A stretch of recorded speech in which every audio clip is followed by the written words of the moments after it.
Imagine an organization. It operates in shadows, beyond governments, beyond scrutiny. Its mission to secure, contain, and protect humanity from anomalies, from things that defy our understanding of the universe. This is the SCP Foundation, a silent guardian against the unknown, a cataloger of cosmic errors and terrestrial terrors. Each entry, a testament to a world far stranger than we dare to dream, a world where the laws of nature bend, and sometimes break.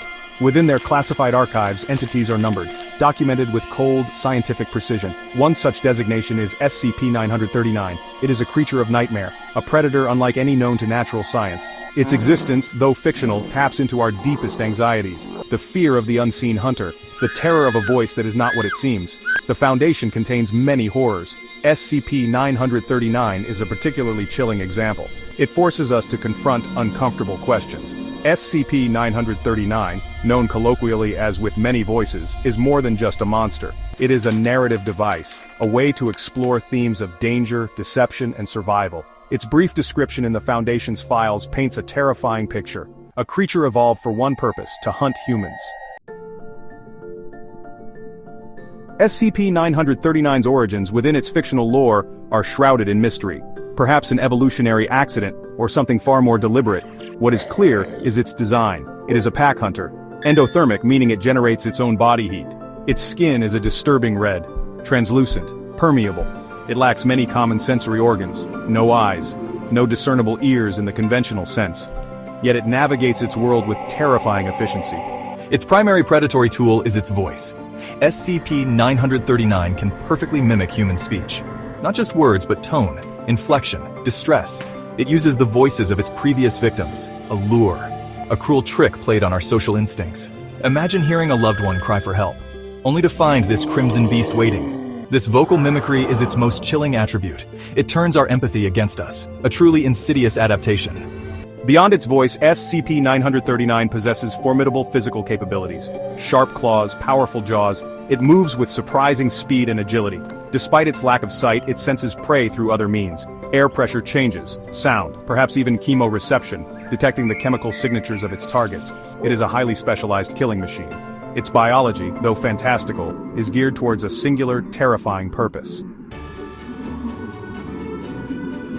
If SCP-939 were to exist in our world, the consequences would be catastrophic.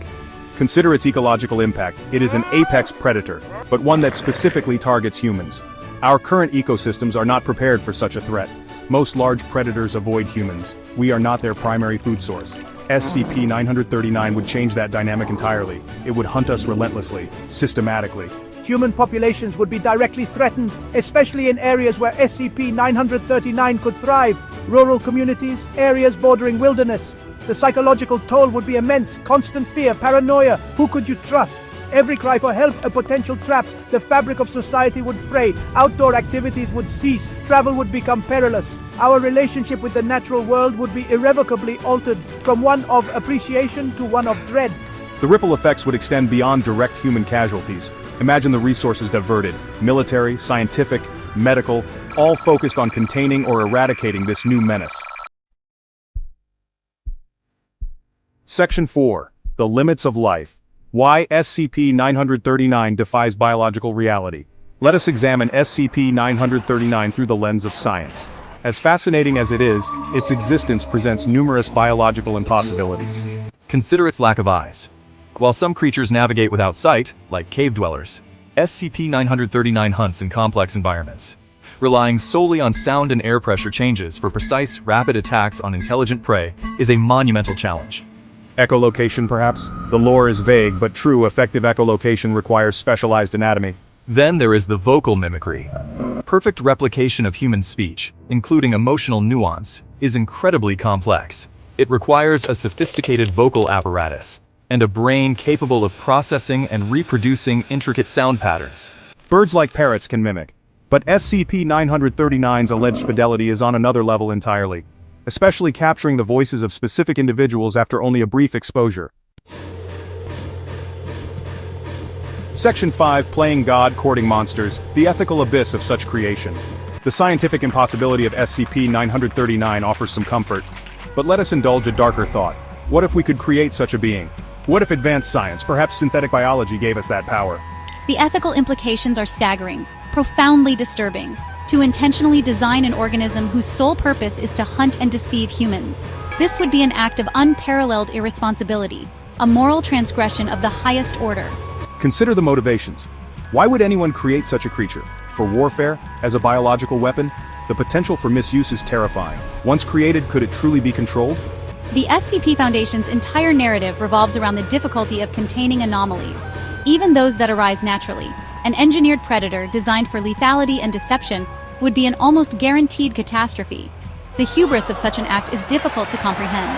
The very act of creation carries a heavy burden. We are responsible for what we bring into existence, especially life.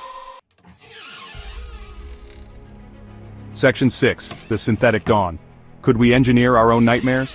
The field of synthetic biology is rapidly advancing. We are learning to read, write, and edit DNA, the building blocks of life. This opens up incredible possibilities. New medicines, sustainable materials, solutions to environmental problems. But with great power comes great responsibility, and the potential for unintended consequences, or even deliberate misuse. Could we one day engineer organisms as complex and dangerous as SCP-939? Currently, creating something like SCP-939 is far beyond our capabilities. The complexity of its sensory systems, its vocal mimicry, its amnesic compound, these are integrated systems, evolved, or in this case imagined, over vast timescales.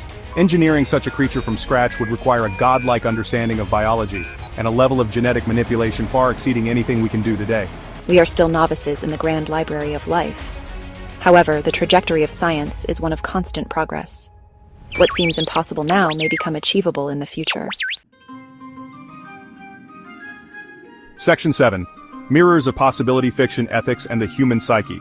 So, SCP-939 is not real. Its biology is a fantasy. Its existence confined to the pages of collaborative fiction.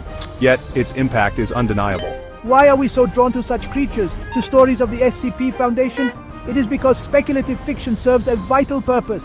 It allows us to explore the what-ifs, to confront our deepest fears in a controlled environment, to test the boundaries of our ethics and our survival instincts. These narratives act as a kind of societal stress test.